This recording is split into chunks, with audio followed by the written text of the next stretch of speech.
What up, everybody? My day takers, welcome, welcome, welcome. Ah, Thanks for coming back. If you're viewing one of my videos again, and if it's your first time, because somehow you found this or whatever, welcome. All right, so today's been a little difficult already. It's still pretty early. Um, Actually, it's only like 10:30 right now, but I've been up for a while.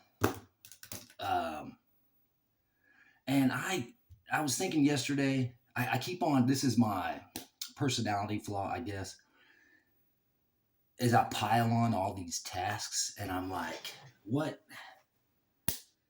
It's like with this YouTube thing, I'm trying to make it better. If you'll notice, I upgraded my little, I don't know, YouTube avatar thing. I kind of designed that. That took forever. It was a good time though. Very cool. I love AI stuff, art generator or whatnot. And that's probably going to get better because I'm not 100% happy with that. That was kind of like a, prototype, something like that. And every time, dictate the day is the channel, dictate your day always. Uh, and I put it together as one word, but every once in a while, it wouldn't show me a picture. It would say like inappropriate, but I didn't make it. It was just taking that dick word and whatever. So I never saw those. I bet they're funny though. All right, yeah. So I pile on all these tasks and then I become overwhelmed and I'm doing that to myself. And for whatever reason, I was like, what am I doing this for? Already. Like, this is my sixth video and I was going to talk myself out of it.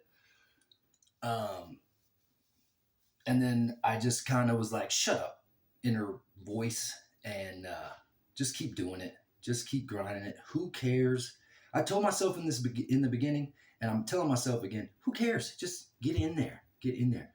I say whatever a lot. Well, whatever. Okay, I'm doing it. I'm doing another one today. And because I was having those inner turmoil issues, woke up this morning and I pulled up chat GBT and I was like, hey man, give me some inspirational quotes. And, he was giving me some stuff. It was good. I even went the Marcus Aurelius route. Like, let's get some stoicism in there.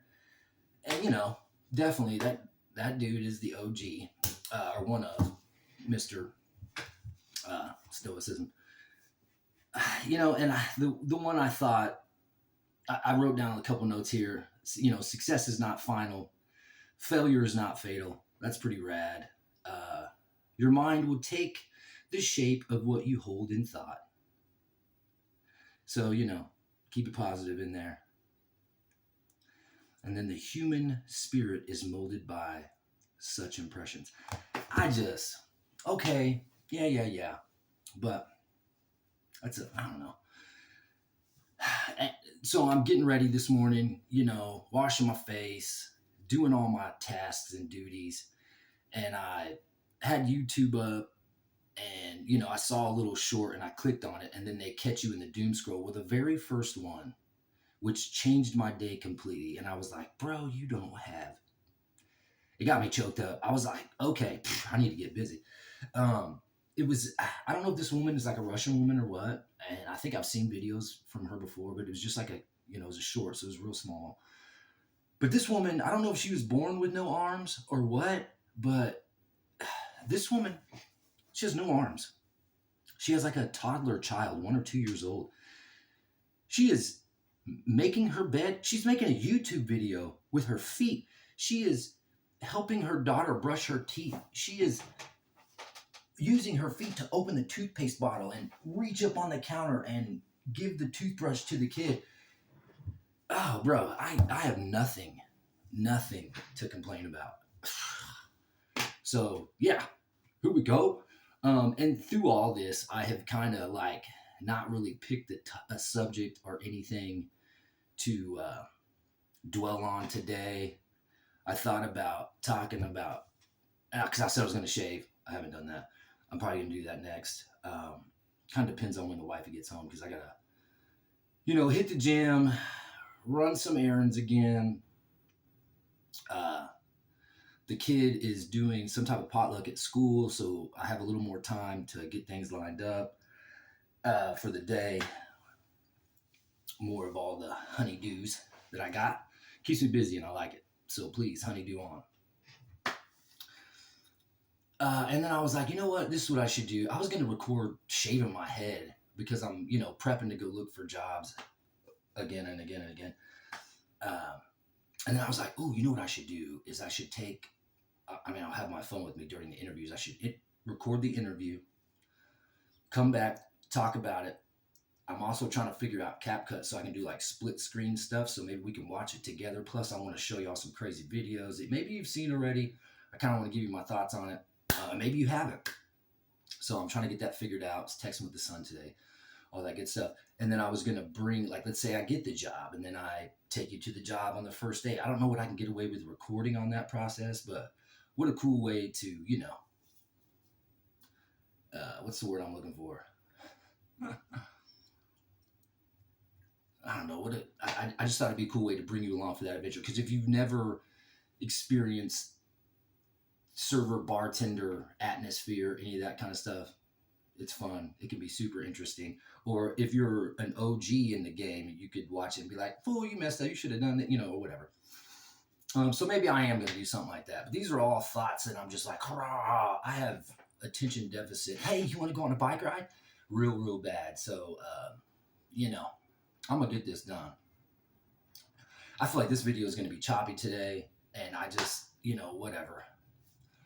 But as all this was going on, and I was setting up the camera, the phone, the light, the whole thing, I had my laptop open here and, YouTube suggestions, and I watched this one video super often. Like it's one of my go-to things when I'm feeling down in the dumps. Like, for whatever reason, this kind of thing, that I'm going to play this video. I don't know how this works on the whole copyright, whatever, but I love this dude. It's Jocko Willink. And the name of this, it is 2 minutes and 19 seconds long. Jocko Willink. It's just called Good.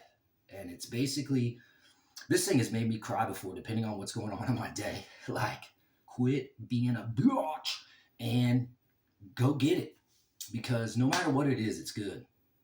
There's a Korean word for like catastrophe. It also is the same exact word for like rebirth or creation, because out of every instance you can find something good. Like, really, even when it's super dark. Maybe I can give some examples at some point because I got some of my own. All right, I'm just gonna play this. I'm gonna stare at the camera while this plays, and tell me what you think. Maybe you can use it in your future. Maybe you think it's cheesy. Maybe you think it's too whatever. Here we go. My direct subordinate's one of my guys that worked for me. He would call me up or pull me aside with some major problem, some issue that was going on, and he'd say, "Boss, we got this and that and the other thing." And I'd look at him and I'd say, "Good." And finally one day he was telling me about some issue that he was having, some problem, and he said, "I already know what you're going to say." And I said, "Well, what am I going to say?" He said, "You're going to say good." He said, "That's what you always say. When something is wrong and going bad, you always just look at me and say good." And I said, "Well, yeah, when things are going bad, there's going to be some good that's going to come from it. Didn't get the new high-speed gear we wanted? Good. Didn't get promoted? Good. More time to get better. Oh, mission got canceled? Good. We can focus on another one. Didn't get funded. Didn't get the job you wanted. Got injured. Sprained my ankle. Got tapped out? Good. Got beat? Good. We learned. Unexpected problems? Good. We have the opportunity to figure out a solution. That's it. When things are going bad, don't get all bummed out, don't get startled, don't get frustrated.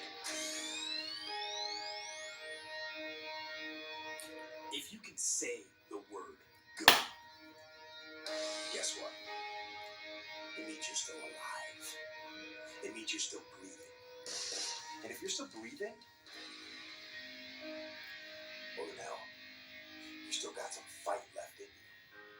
So get up, dust off, reload, recalibrate, re-engage, and go out on the attack.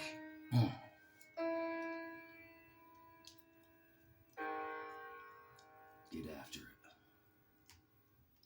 Okay, yeah, so some people might think that's cheesy. Whatever. But I use that a lot.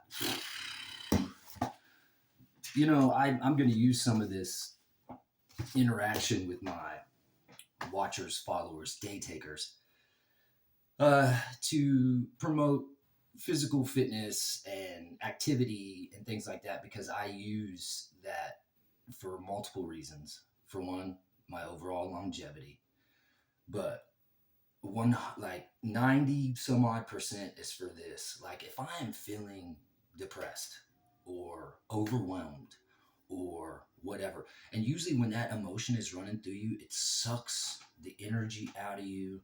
You can see it in someone's posture and all that. I literally will have something like this in my head, this idea of the good from Jocko, and I will just drop and start doing push-ups. And it will shake it off. I'll do something until I just, like, however many push-ups you can do, or pull-ups, or whatever you can do, body squats. Even if you're not in the best top physical shape, just something physical to like break off that depressive rust. I've suggested to people too, go to Walmart, go to Walgreens, go to Target, wherever, buy a $20 pull-up bar, put it in, a hallway, the closet door or whatever. And, if you're having one of those days and you're moving around, and a lot of times when you're having one of those days, you'll go look in the mirror and just be like, oh. Before or after that, because you passed through that pull-up bar, grab that thing and get a couple. Even if you can't even do a full one, try to get one. Walk away, do some things. You're still feeling a little dark. Get 1 or 2 push-ups. That's all you can get. Even if you got to do them on your knees, try to get another pull-up. I just feel like that takes the mind off. You're doing something positive for yourself. And on a chemical level, it's helping your body too. So yeah. It's Monday.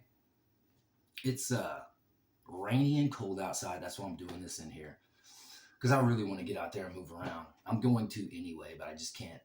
I mean, I could record the whole thing, but that's a lot for you and me. But maybe we'll get there one day. But I am for sure, and the reason I'm telling you what my plans are on this process, because it kind of holds me accountable. I'm going to do some CapCut research today, because I really want to bring y'all some, I hate to say reacts video, but I want to show you what I'm looking at and explain to you why I love it, hate it, or whatever. Because it sounds fun to me. So I'm going to do that. I thought before I finished this thing up, I thought I'd, tell a little bit of a story for fun's sakes and whatnot. Dang, the only thing that's rolling through my head right now, and it's a story that I've been trying to manipulate in my head so I can tell and somebody can't get in trouble, but I can't figure out how to do that just yet, because it's not a good thing, this story, and it's food and beverage related from a restaurant I used to work at. So instead, I will, I'll tell you another one. I only have a few minutes though before I'm almost at 15 minutes. I don't care. Whatever. All right, so I'm going to kind of zoom forward in the food and beverage story process. And I am now working in Waco, Texas, living with I think we're married now. We lived together for a year. I think we were married by this time, 100%. I'd have to go through to line up details to go, okay, I was. But I was working at a place called Marie Callender's. A lot of people see that in the grocery store, but it was a thing. It's from California. The lady started making pies and stuff, selling them out of her Winnebago or something, was the story, because we had to know it to tell the guests. I don't remember it. But one of my managers, I think he was like an assistant GM or something, was quitting. His name was Joey Bodner. What up, man? I like that guy.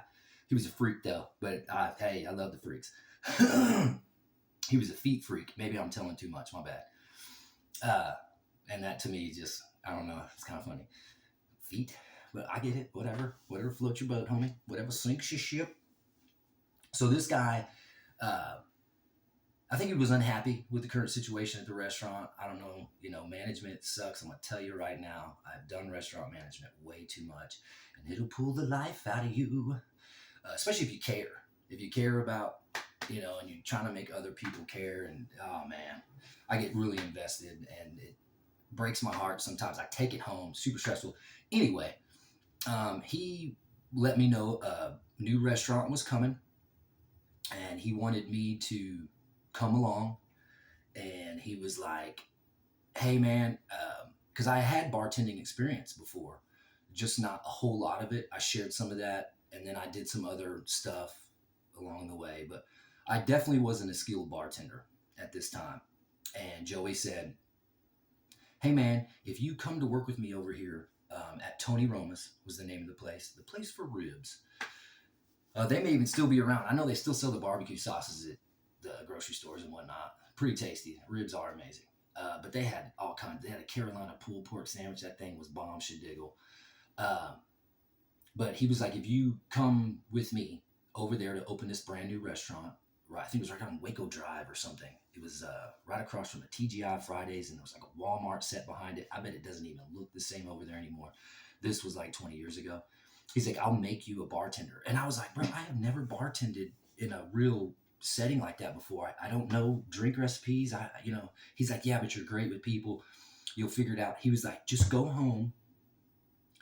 I think he said, go to Hollywood Video or Blockbuster, because that's the time frame we're in, and rent the movie Cocktail. And he's like, it'll teach you everything you know. And I was like, man, that sounds easy. I've seen it before, but I don't remember.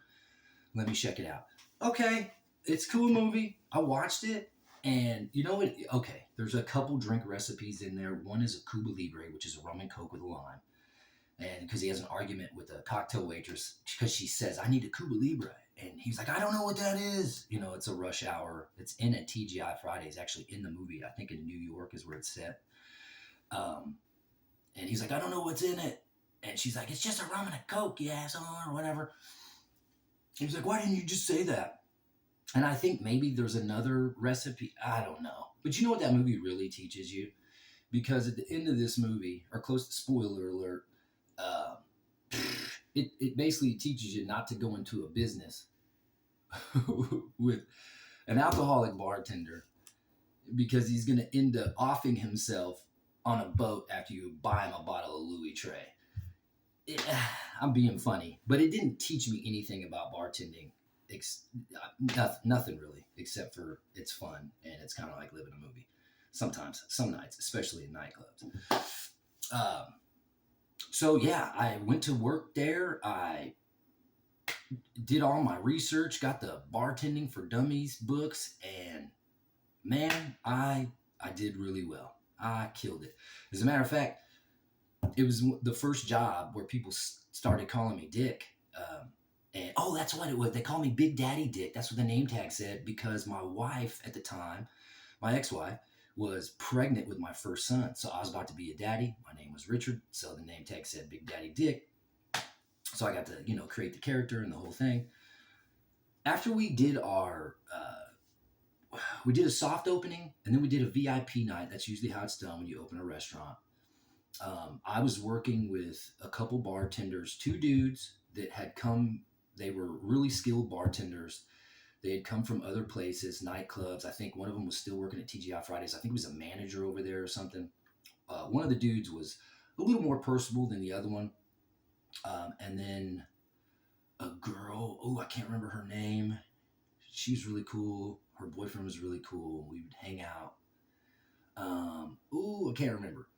Anyway, a few weeks go by, and all those bartenders, except for those two dudes, get fired because they get busted hooking up their friends. Because I think one of them goes to Baylor, and they were hooking up their friends with free drinks, so they got fired. So boom, I became the lead bartender, and we're talking within 6 months maybe of time of this place opening. The GM there, maybe I shouldn't tell his name because this is where this story is going to go. We'll say his name is D. D requested me to come in one night, or I was like, hey, we need to clean our coolers, man, because this was a brand new restaurant. So when stuff gets dirty, it's real evident. I was like, hey, we need to clean out the coolers. Okay, cool. If you want to come by later on like Sunday night and clean it, I'll pay you, $11 an hour to do it or something like that. Because normally bartenders and servers only get paid $2.13 an hour. Even to this very day, it's 2025. And then, you base all your money on tips. But he was like, hey, I'll pay you $11 an hour, come in and do it. So I literally, right before we closed, I pulled out all the stuff from the coolers, cleaned them out, wiped the bottles back down, beer, prep stuff, whatever, put it all back in. And then by this time, the GM had left, and there was another front of the house manager there. And man, I love this guy. His name was Charlie, and Charlie was the bomb. One of the genuinest, nicest, just good-hearted people. Love that guy. But he looked at me and he said, hey, man, make sure you get paid for this day. And I was like, what are you talking about? He was like, just look at your paycheck when you make sure you get paid for this day. And I was like, okay. Sure enough, paycheck generates maybe a week later. I can't remember where we were at in the pay period. And it wasn't on there. I never saw a code for $11 an hour. It just looked like maybe I'd worked some extra time at the 213. So I didn't bring it to the GM right away. I brought it back to Charlie, and I was like, hey, man, you're right. This isn't correct. And he was like, man, you should probably ask someone, higher chain of command about this. And I was like, all right, that's weird. What he was telling me in an cryptic kind of way is that the GM, D, was stealing from us. And the only reason was so he could meet his labor percentages so he could bonus. So he was shaving hours off of my time so he could, but at $2.13 an hour, what? And he didn't pay me that at all. I am so OCD that I save every clock in, clock out piece of paper that shows how much money I earned, in cash tips, credit card tips, all that kind of stuff. And I keep it for tax reasons. Because if you ever get audited and you can prove like, nope, I have the proof from that day. It's, my name, date, time stamped. I claimed this much. I walked with this much, whatever. It helps you. It's actually helped me in another story I'll share later because I've been a part of restaurant audits. But yeah, so I start doing a little bit of investigation. I find out this is happening on the majority of all of my pay stubs. And so I didn't call the district manager or the regional manager. I can't remember what he was, but he's the guy that, oversees a certain territory of these restaurants.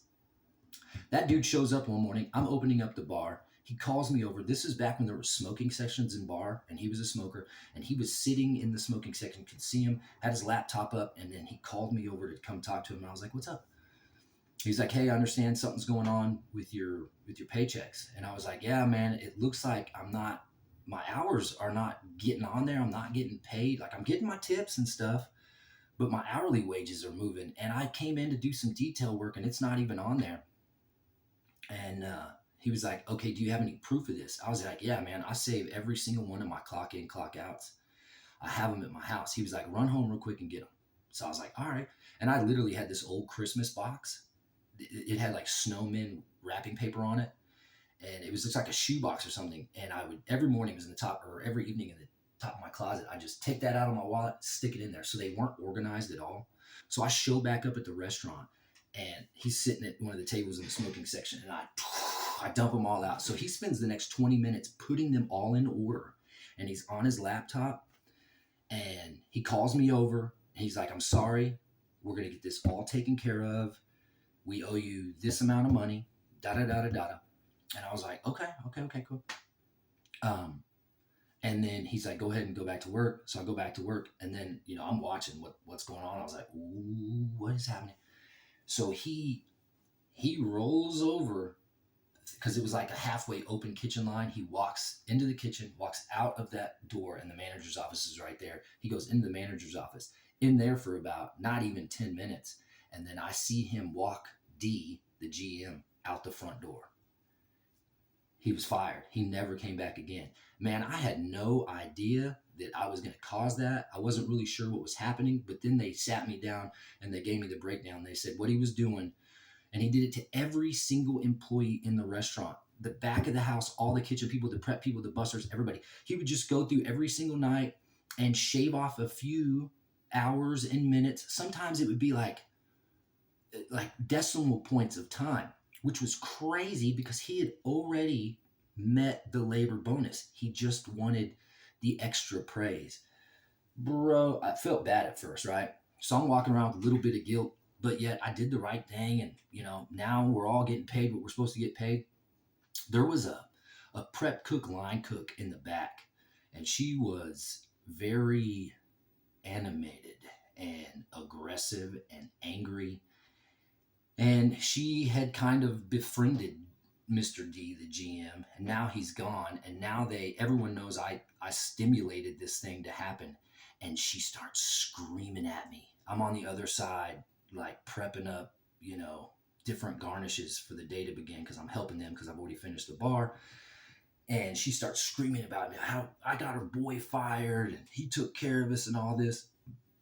This will be one of the first times I ever blew up in a restaurant. I try to keep it positive because I have such large energy stores that if it goes negative, it's not good.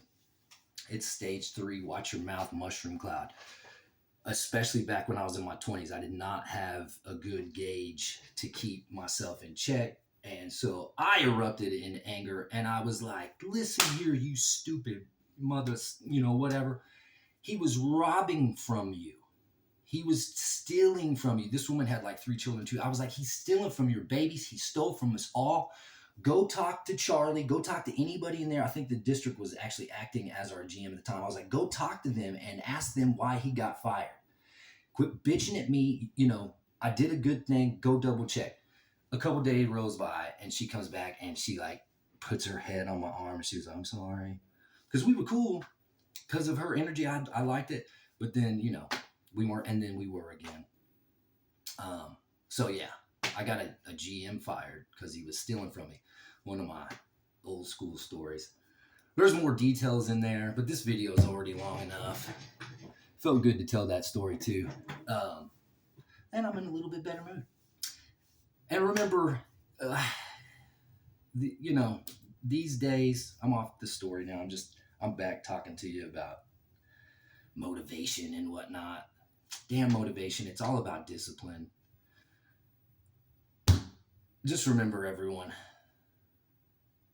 dictate your day, my day takers, and Dick will take his day. Do what you can to keep it positive, and if you can't, maybe do something physical to shake it off. Once again, love you guys.